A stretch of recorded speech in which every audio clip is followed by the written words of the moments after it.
Welcome to episode 2 of the Cold Rush podcast here with Eric Wiegand and Caspian Lukey. We are super stoked that if you listened to our last episode, that you're joining us again. And if you're just tuning in, welcome. Last week, we were discussing a bunch of different topics, everything from ICP to cold email to cold calling, personalization, AI. I mean, the list goes on and on. So if you missed that episode, definitely go and give us a listen. We're pumped to be back. Episode 2. Each episode, I think it's fair to have the expectation that it will be 2 times as good as the last. So by our 10th episode, don't hold me to this, but it would be 2 to the 10th power, right? Is that to the right? Math teacher? That's it. Or does it? Yes. Right? Let's Right? just say it is. Perfect. Yeah, Yeah. exactly, exactly. It's why we have calculators and AI. My point is, your expectations should be sky high because we are going to be getting into some fun stuff today.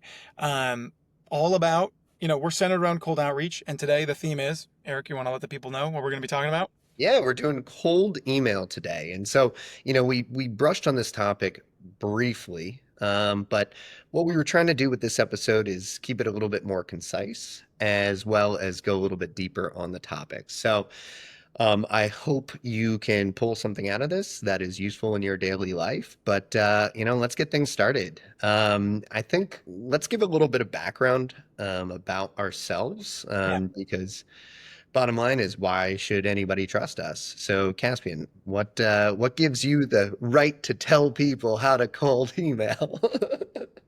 I don't know if there's any Office fans out there, but whenever someone says what gives you the right, it makes me think of Michael Scott, where he's trying to say that politely, and he's like, "What gives you the right?" Don't For be those of that leaving. Yeah, exactly, exactly.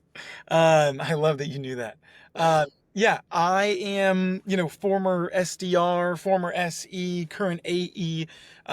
So been in a variety of sales roles, in tech at a variety of firms, sold to a variety of personas. So I love outbounding. I love getting creative, and it's a really interesting lock to pick. And so I love all things outbounding.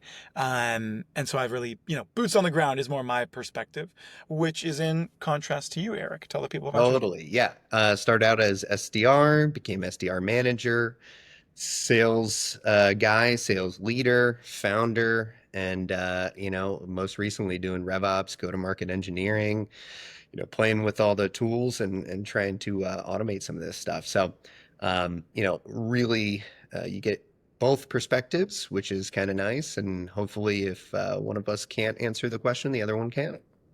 Exactly, exactly. That's the beauty of this dynamic duo. Perfect. Well, I think that kicks us off then pretty well.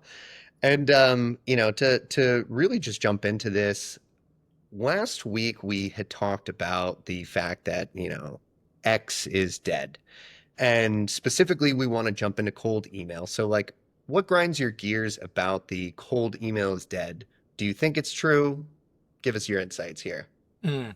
Yeah, I think, and I know it's kind of harkening back to our last episode, but to me, I think saying something is dead is dead. Like, I think that the standards have been raised. So what grinds my gears is whenever I hear cold email is dead, right? Yeah. Because I think that it's just not true, right? Like, people still, despite different, you know, pe- despite different approaches people can take, cold email still very much works. And I know that there's different inboxes out there that, like, I think there's a company called Gated and, Superhuman, that have different ways to, like, filter emails.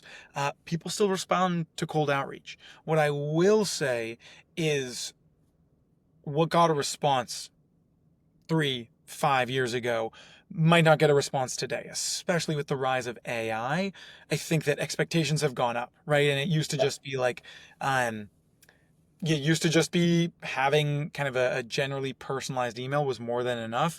I think then we saw AI take that to extremes where you would have some sort of personalized note, but then there's no natural segue, and then it just makes no sense, right? I could say like, "Hey Eric, notice your favorite color is red. Also, have you been thinking about marketing software?" Right there's I could personalize it, but if there's no natural segue, if there's no reason, then it makes the message very confusing. So for me, seeing cold email is dead frustrates me, and I would say bad cold email is dead. That I very much agree with. What do you think when you? I feel like you probably see, like me, a lot of posts on LinkedIn where people, especially sales leaders, even talk about Uh-huh. how cold email is dead. To what extent do you agree with that? You know, it's pretty funny because I first and foremost, I don't think it's dead. But you're diving in, and I think it's super apt on what is the messaging that's going through. And I think that the difference is there's this like technical aspect that's also been layered on. And you were mentioning it a little bit from the side of the receiver. These ways of basically wiping out spam emails or whatever the case may be. But the arms race it continues. We started with something like Outreach or SalesLoft, where you could personalize a couple variables, and then it became, AI with personalization, and then that's pushing those out there. Then deliverability became an issue, so we have rotating inboxes. It's crazy, and I'm doing a little bit of work with a few companies right now, just like building that infrastructure. And I'm by no means an expert in this, and I'm learning along with everybody, especially since the rules keep changing. And the way that you can go about being successful keeps changing.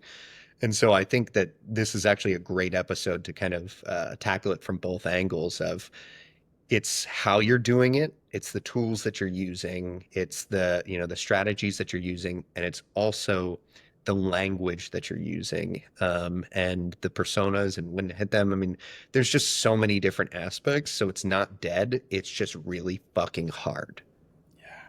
you know? But I guess on that note, what's working? Because you're actually out there in the field, you're booking meetings. So what is actually getting those meetings and having people show up too? Yeah. No, it's a really good question, and I think you could probably answer this in a variety of different ways, but just like breaking down high level anatomy of a good cold email. I Yeah. think number one is ideally you do have eye catching some relevant eye catching information in that initial line, right? Where it's like, Eric noticed XYZ, right? Like making sure that the person understands why are you reaching out. They should be able to understand that very quickly. So I do think that some common triggers, I think an overplayed trigger, to be completely honest, is something like funding. I think that better triggers is that maybe there is some sort of a that they're hiring on the team, or that they have released a new product line, right? Like what tells you that this prospect is actually a good candidate to buy your product, right? Yeah. Like what makes this relevant? So I think that starting off with some sort of an observation, two, making an assumption based on that observation, right? Like, hey Eric, noticed you're hiring on the sales team at XYZ company Mhm. as, director of sales development. I imagine ensuring those new reps are ramping as quickly as possible is top of mind, right? Like, Yeah. I think that you need to make sure that whatever you're noticing ideally relates to the problem that you're then assuming that they experience, right? Sure. And I think the beauty there is they can always correct you, right? That's why I always use the language like, I imagine XYZ, right? Like, leave Hmm. them the room to correct you. And then in an ideal world, right after that kind of assumed problem, you are saying, this is how we solve that problem that Yeah. I just called out. And then Hmm. finally, a strong call to action, right? So I know now the Chris Voss approach is like a little bit overplayed, where it's like, would it be completely out of the question to connect for 15 minutes? People don't like that anymore. I still sprinkle it in. I A/B test with different subject lines, with different calls to action. Sometimes Chris Voss, sometimes more high level, like, does this sound interesting or sound interesting enough to, connect for 15 minutes? Um, so I would say Really, those four aspects are really important, though. Number one, an observation. Number two, an assumed problem. Number three, how your company solves that problem, like your concise value prop.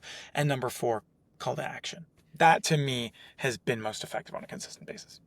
And I remember you were telling me this a while ago. Gong had like a, was it 3x3 or 4x4? Does that apply to cold emails? I don't exactly remember. I remember you telling me about this Yeah. structure or this formula, but Yeah. is that relevant here? Yeah, that's a really good call out. So yes, 3 by 3 generally means finding three pieces of relevant information about a prospect within 3 minutes of researching them, right? So it Okay, can work. It's great for cold calls. Like that's often where gotcha. people will bring that in. But same thing applies to cold emails, right? Like when you're making a cold call, when they ask like, "Hey, why are you calling?" That reason for your call, ideally you can pull from the email that you've written, right? Like I Mhm. think people over-index on like the perfect script or like for cold calling when it's helpful if you have a good reason to reach out, which ideally should be listed in your email. So, yes, for me, I think that 3 by 3 still applies. You're Yep. not always going to find three really specific examples within 3 minutes, but the goal is how quickly can you find something relevant that you can then use as an opportunity to reach out with. Okay. Um, so that's been my approach on kind of the high level general anatomy. I'm curious from your perspective, especially from like a systems perspective, uh, how do you begin to scale personalization or scale what's working, right? Like for me, scaling personalization sounds like an oxymoron. Sounds like it shouldn't be able to happen. But I know with tools like Clay, and with other kind of like go-to-market engineering Mhm. tech stacks, this now becomes an opportunity. What does that look like, and how have you used that for some? Yeah. Yeah. It's definitely an ever-evolving architecture, as I said before. But one of the things I want to kind of first say is, when it comes to the messaging, I also think to add on to kind of your information, it's like the shorter the email, the better. Just when it comes to, brevity is kind of key. And I think that works with the subject lines. When we're pushing stuff out, I mean, realistically, like things like first name question or just, hey, Tom, actually gets more opens because what you're trying to do is you have to get them to the first step, which is opening those emails. And basically, you want to seem like you're a colleague. If it's like, hey, here's like some information or like 25% of like, I know what I'm going to get when I open that email. Mhm. So getting that first step and getting that open is super key. And right now, we're seeing what works is like those kind of short to the point things, but also remembering that first line is visible when people are looking through their emails. So it's really important to have exactly what you said, which is that insight or that thing about it or that short quip or whatever you want to use. Make sure that first line is a killer because that is also going to push people to open those emails, read those emails, and see what it's about. From there, just all the way down to like call to action, because I think you get the body pretty wrapped up. I agree with all that. Call to action, you mentioned kind of like the turning yeses into nos or nos into yeses and flipping that around. And that's always a really interesting insight. I found more recently too that you know, pushing people not for a meeting, but to just engage further, and you had mentioned this before as like interested, has been working better because like I very rarely read an email and say like, yeah, let me give you 30 minutes that you're gonna extend because you're gonna basically take me to an hour if you can have it. So Yeah. like I know what to expect. So by saying, can I send you a little bit more information? Or, hey, I have this guide that gives you the first steps, or, here's some sort of lead magnet that you have. Anything there that can just like get people to take those tiptoes in. It's the same thing with the cold call, right? If you're having that cold call, you're basically just on there trying to buy 30 more seconds of their time, 30 more seconds, 30 more seconds, and then get the meeting and then get the hell out of there. Same kind of thing with the cold email is like, I just want to know you're alive and that you have a hint of interest. And then from there, we can take the relationship wherever it goes. So I think there's the aspect of those. Um, and then to get to your question that you had, um, you know, I always like to see the cold email also as either earning more time or serving as the landing page, if you will, for this like multifaceted and multi-touch approach. So if you are reaching out on LinkedIn, you give a short notice and you say, hey, listen, this is some information, or this is just me, I'm showing my face, check out my email. You make a cold call, you hit the voicemail, you leave a voicemail, hey, this is Eric. Just, check out the email, respond to me there. It serves as kind of that launching pad where all other multi-touch communication can just ultimately lead to, where they can get a lot of that information. Um, uh, but the way that you scale, um, a lot of this is with so one of the setups that I have right now using Mailin, which is basically allows me to purchase a number of different um, email addresses. And from there, so a bunch of domains with email addresses. I have that connected to Clay, connected to Instantly. And so basically, we can have the personalization and the AI happening in Clay that takes the information, scrapes LinkedIn, scrapes whatever your sources are, inputs that information, put an AI prompt in there that basically generates, a little bit about the person or takes some of the insights that you were naming earlier, pushes that to Instantly, and through Instantly I can have rotating and warming mailboxes. So at this time I think I have like 200 different mailboxes that are in constant rotation. If they drop below a certain threshold of deliverability, I'm rotating those out, warming them back, and then putting them back into the mix. And so, I don't want to go too deep on it. And if anybody is interested, I'm happy to talk further. Just reach out. But yeah, I mean that's the main structure that you're trying to do is don't burn your domain reputation on your whatever.com. You're purchasing domains that are adjacent to it, and you're rotating those mailboxes so that each actual email address only has 10 emails coming out a day, maybe 20 max, something that looks like a real person sending emails and somebody who's not spamming. And so it's just one of these kind of ways that you can get around the onslaught of Gmail and Outlook and all these others trying to shut you down.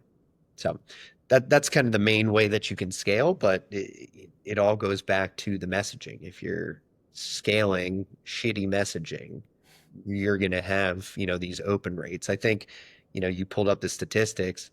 We were seeing B2B open rates were 1 to 5%, or was that Yeah. reply rates? Yeah. I think the B2B open rate is about 7% and the reply rate is this says the reply rate is about 5, which like seems Yeah. like a surprisingly large portion of those emails that are getting opened are getting replied to. So I don't know how much I agree with that, but that's at least that is at least from a from like it looks like a yeah rocket study or an Infomail study. Yeah.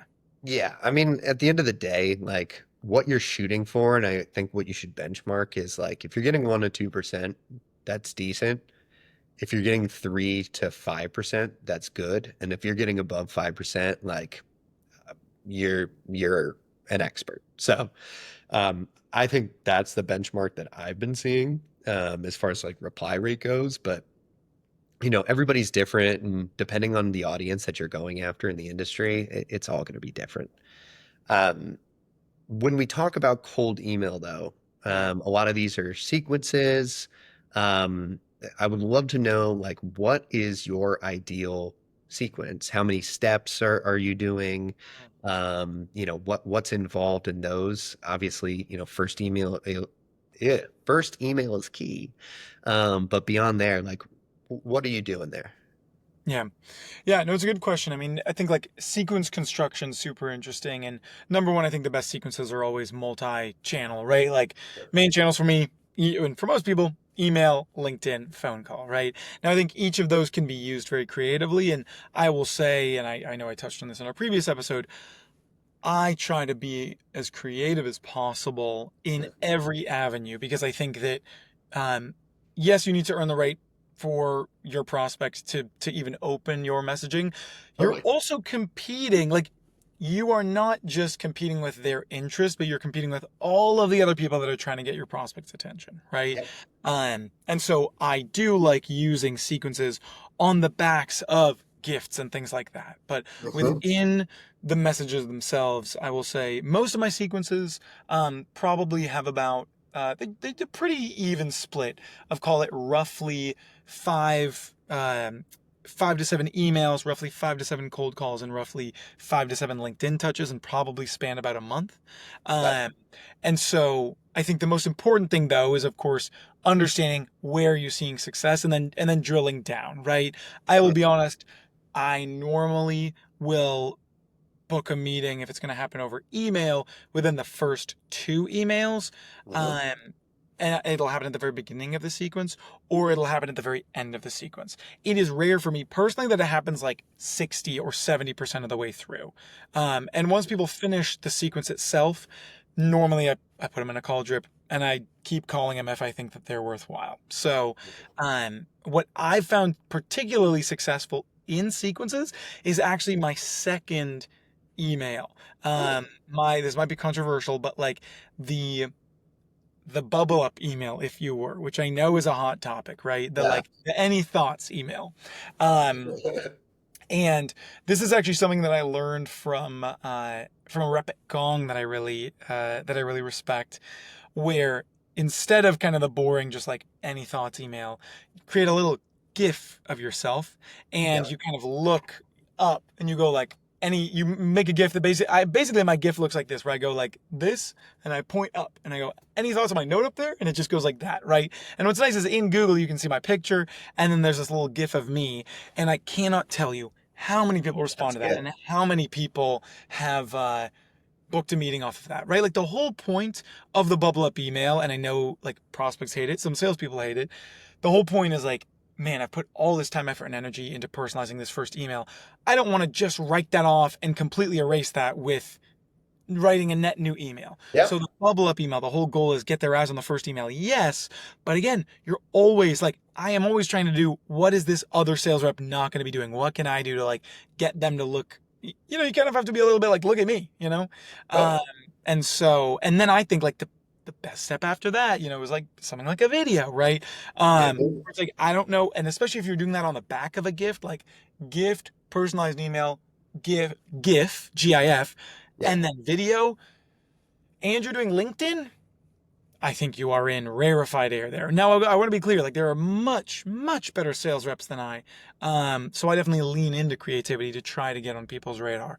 But I Mhm. think that find what works, do that. This is what has been working for me.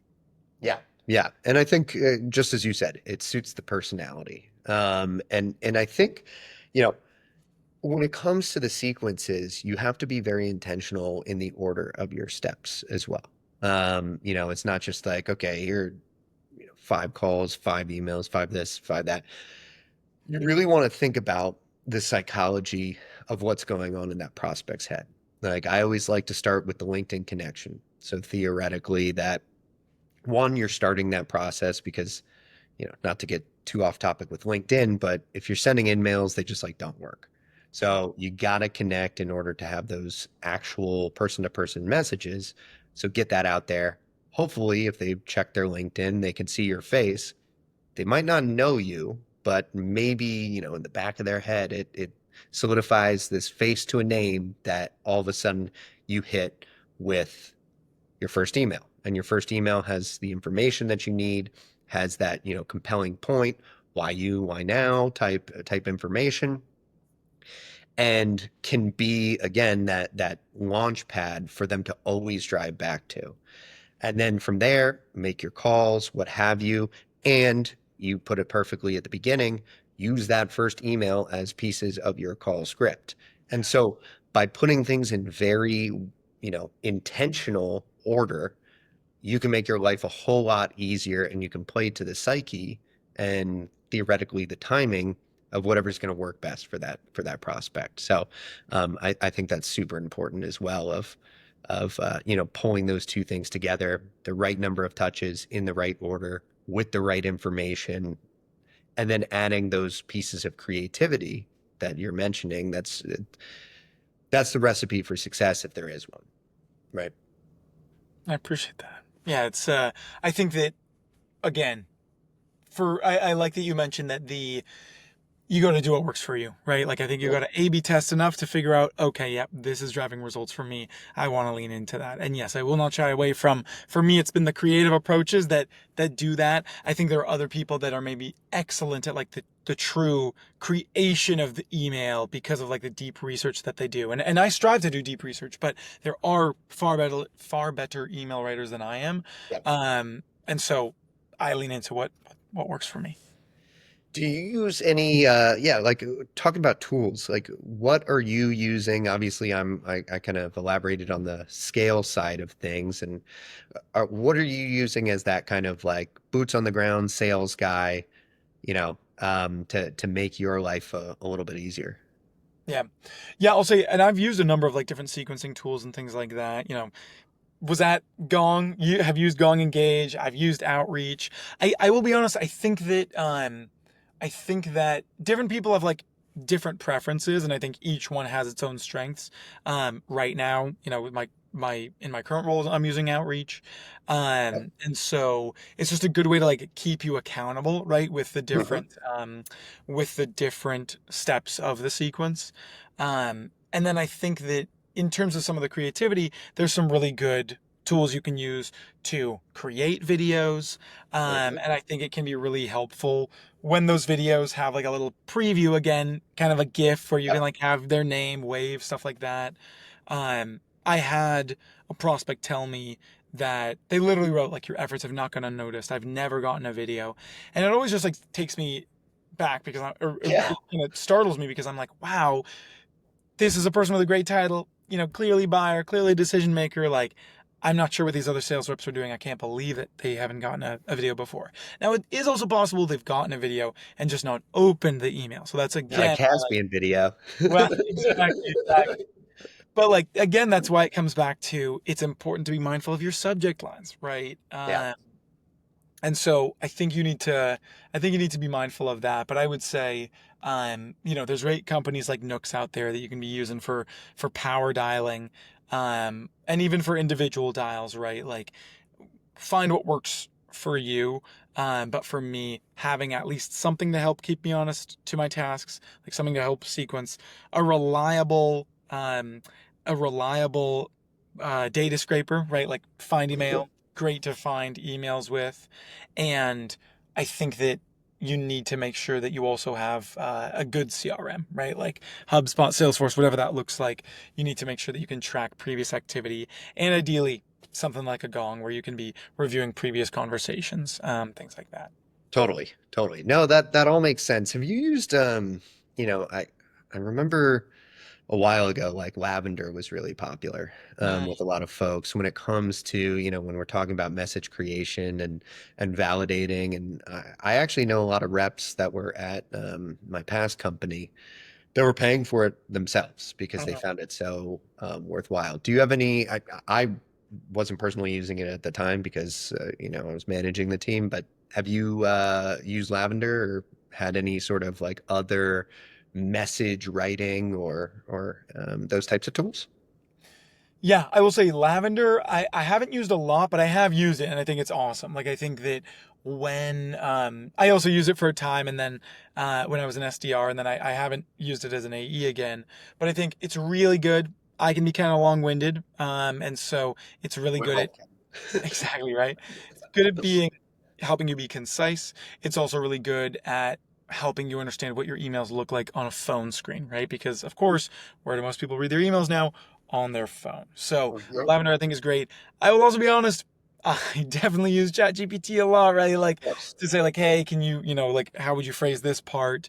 How would you, address this, or how can I better phrase this? So I feel like, and I mean, ChatGPT is so broadly applicable. I'd be interested to understand how many emails does ChatGPT ingest on like a daily basis and help people write, um, just as AI begins to get like more and more widespread. So that's been really, that's something that has definitely been what I've been using.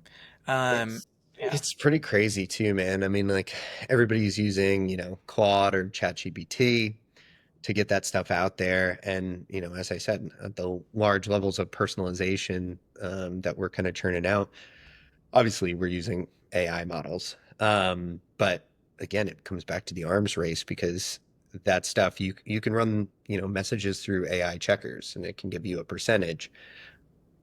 Well, Google has those checkers yeah, and it starts becoming these spam filters that's like, okay, what percentage they're probably allowing a certain, threshold of AI in there, but if you have a totally AI driven message or created message, maybe it doesn't make it in the future. It's so much to keep up with. I mean, I think that's why they call them, go to market engineers at this point because you need technical know-how as well as this messaging, and it's transformed so much. It's kind of crazy when it comes to the tools and what it takes to just be seen. yeah.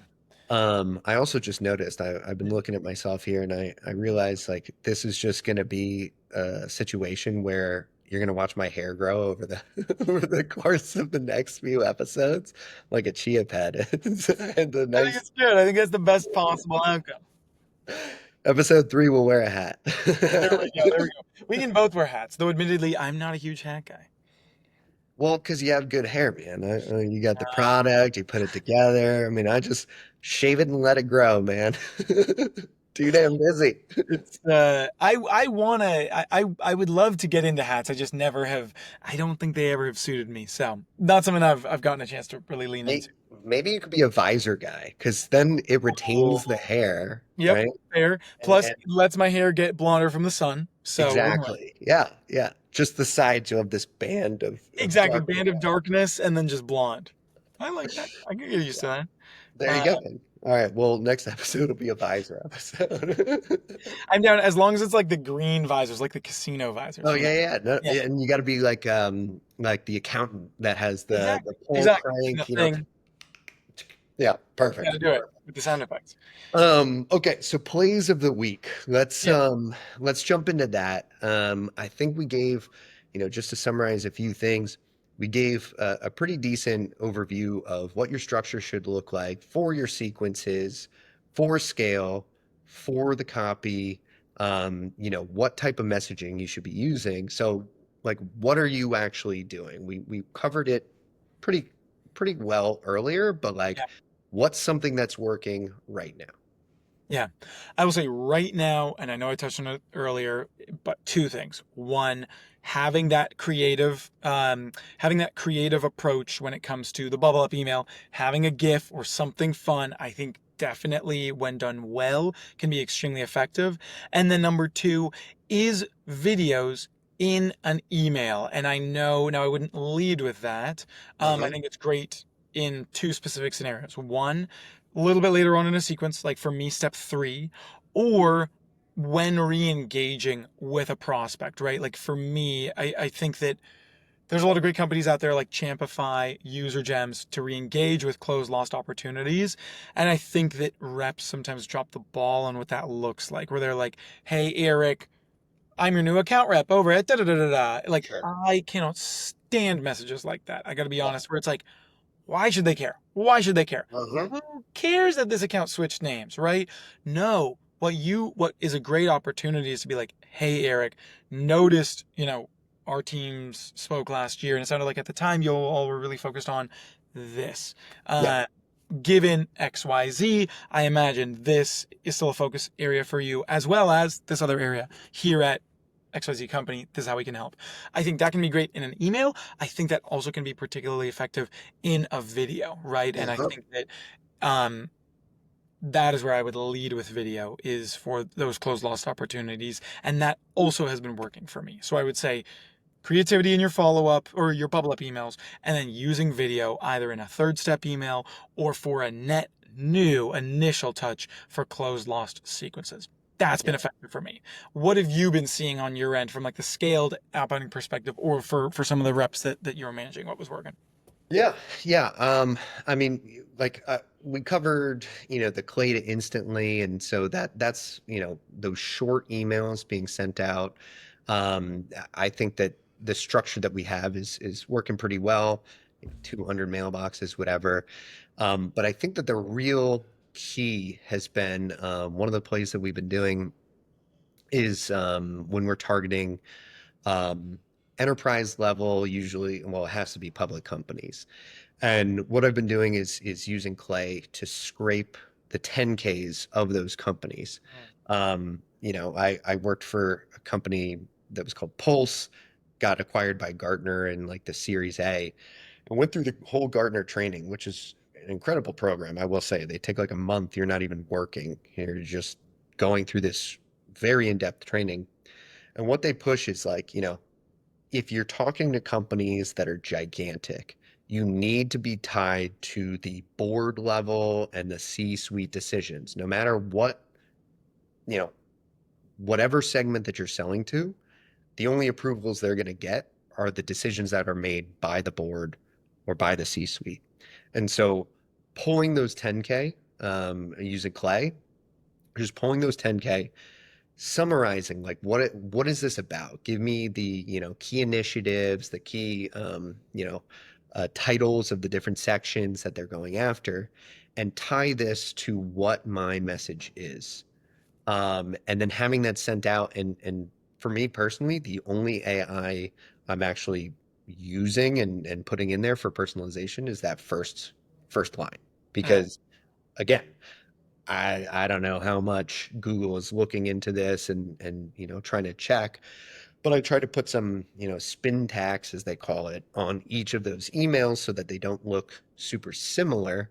But pulling out those 10Ks and then pushing the information out as a company insight versus like, hey, I saw you like dogs and here's a dog picture and blah blah, right? So putting those account level insights to a group of people with a bit of spin tax, and maybe I'll put a little bit maybe in the subject line something fun that's short. I can put some personalization there, but that's been working really well for us, yeah. especially when it comes to those large companies. Yeah. No, that makes sense, and I like how you mentioned. I think AI right now. It sounds like you're using it the right way. I think it can be a great like source of seasoning, but I still think that the main dish should be organically written, right? And so I think I think it can be a great way to like get that quick start. So I love your call out of that. Totally. Um, And that the shout out for here goes to Tomer over at Mailin. I mean, this guy, he's actually the founder of it.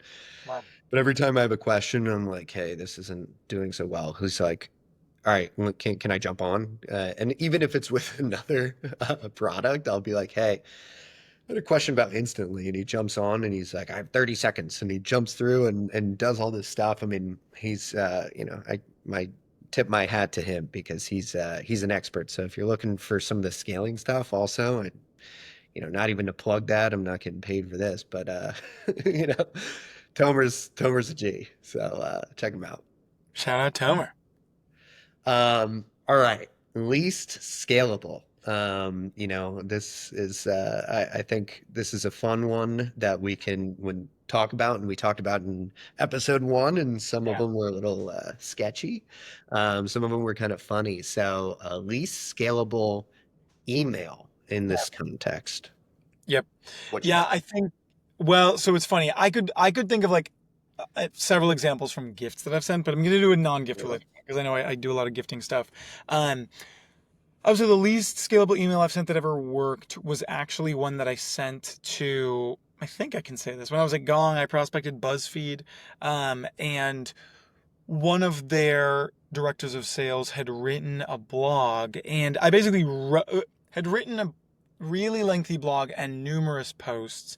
And I was newer to SDRing at the time, so I didn't appreciate like the sensitivity of time, all that stuff. So I read every blog post of hers, and then I quoted a very specific portion of one blog where, and I'm forgetting exactly what I said, but it was something along the lines of, in the blog, it was like, in 3 years, I will either be, and it listed like one or two things, and then somehow she referenced a loaf of bread, and I'm forgetting why. All I remember is like calling that out, referencing a loaf of bread, and then in the email, I was like, to be honest, I don't exactly know how to tie this all together, but da da da da da. So it was not a great email, but it was very, very well researched from a personal perspective. Like that was, and this was pre-chat GPT, so I this was was gonna like, say. yeah, this was like personalization to like the millionth degree, and at the time people respected it because it was like, again, before like ChatGPT was out, and or at least broadly used. And so, yeah, that wound up landing me a meeting, which was cool. But it was, looking back, I did way too much research Sure. for the portion of information that I actually included in the email. But it worked, and that's what this is all for, you know? That's what it's all about, man. And if she didn't respond to that, I'm guessing the next gift was going to be a sourdough loaf in the mail. Exactly. Yeah, I'd have to think about which bread was her favorite, but yeah, it was definitely yeah, it was a super unique blog. I'd actually be interested to reread it now. But what about yourself though? What about for you? Least scalable email you've seen work or has worked for you? So, I feel like a lot of them are experiments. So I'll put one out there that I did that I think it's least scalable only because I stopped it pretty quickly. And I just like jokes and random stuff out there because like you never know what's going to work with the right person. And so we send out these emails that the subject line was there's hot dads in your area. And then the the second line was they're asking for you to turn the thermostat down. And then the email was like, hey, bad joke, but this is what we're actually about, right?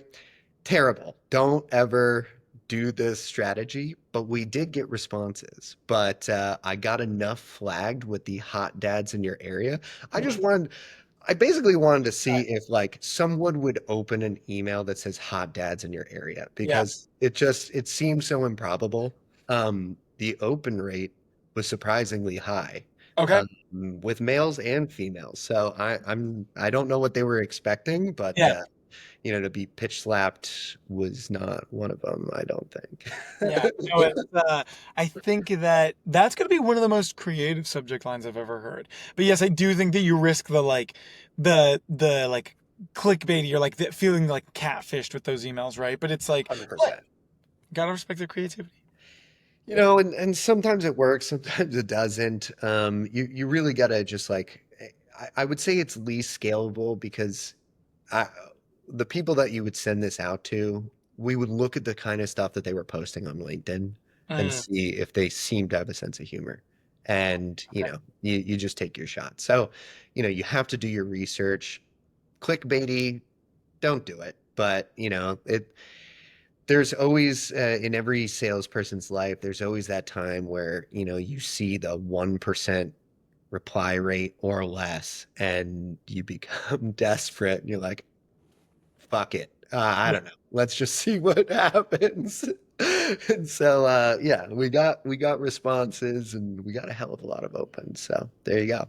hey, that's a win in and of itself. Yeah, Uh, exactly. Cool.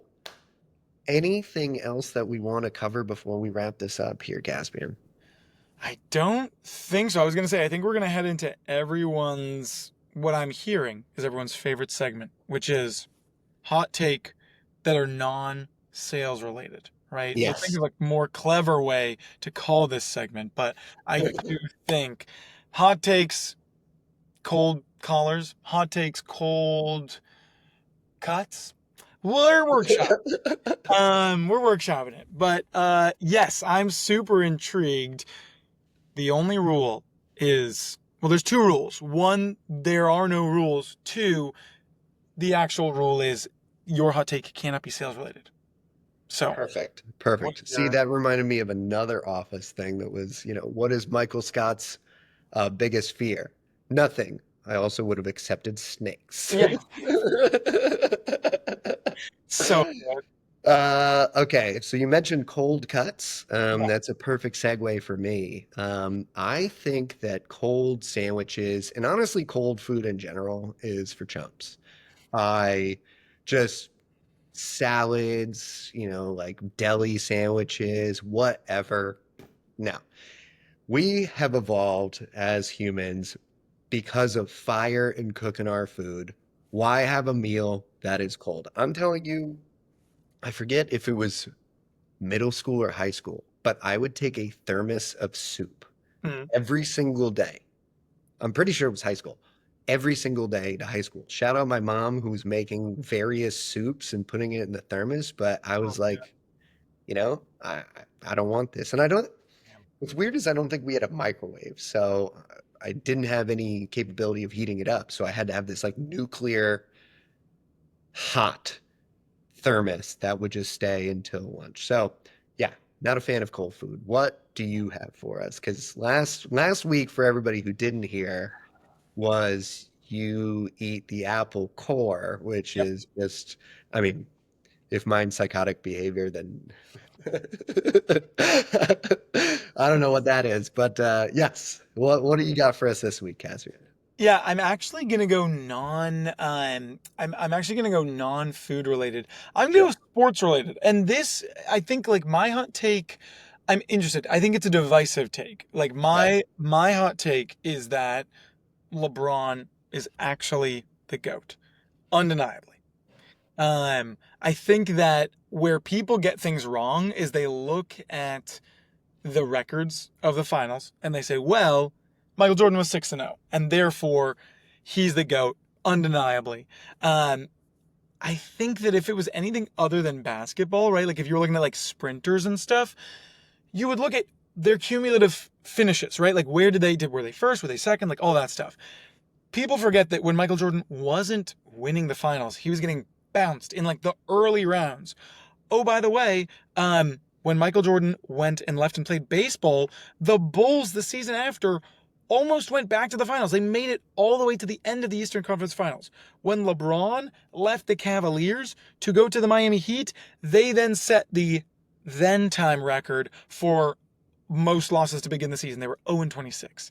So I think from a player perspective, LeBron undeniably the GOAT. Also, I will contest that a team of LeBrons absolutely destroys a team of MJs because LeBron's a much more complete player. So I think some people are going to really vehemently agree with me. Some people are going to vehemently disagree. Like this is maybe more of a divisive take than a hot take, but I'm sticking with it. LeBron is my GOAT, and tough to argue with that.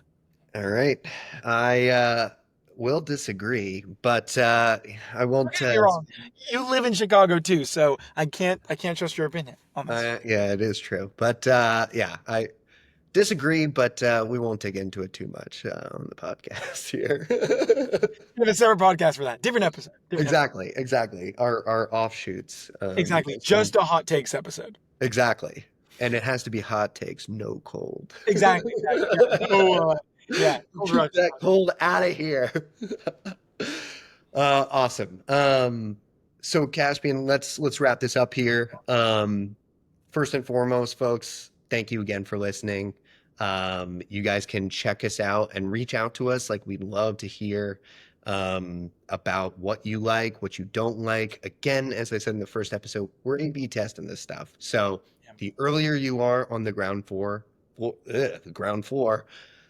the more impact that you're going to have and the more directions that we're going to go because we're here for you. We're not here just to talk to each other and videotape it. That'd be Yeah, yeah, super weird. So yeah. that's what we had before this episode. Exactly. So, hit us up on LinkedIn. You can reach out, Eric Wiegand, Caspian Lukey. I was gonna say thank you everyone for listening. We're pumped. 2 episodes in. I think they say that like 10% of podcasts get to 10 episodes, and then within that, a separate 10% get to 100. I think we're going all the way to 1,000. Easy, We're easy. So trucking. exactly, exactly. By the end of this, we're gonna be like AI avatars of one another, and we'll be old men, probably off somewhere, but it'll be our AI avatars having this conversation. So this is the real deal. This is real Caspian. That's it, real Eric. So Yeah. I'm yeah, exactly. For now. Yeah, we won't tell you when we switch. No, seriously though, we're super grateful for everyone who's listening. And if you have recommendations, let us know. And also, next week we're going to be talking a little bit more about cold calling, scripts, openers, what to Mhm. say when people say I'm busy, and everything in between. So let us know if you have a specific topic within that you'd like us to touch on. Yep. And like and subscribe wherever you're listening, watching, whatever the case is. And seriously, just reach out to us if you have questions. And thanks a lot, guys. Thanks so much. I'll see you later.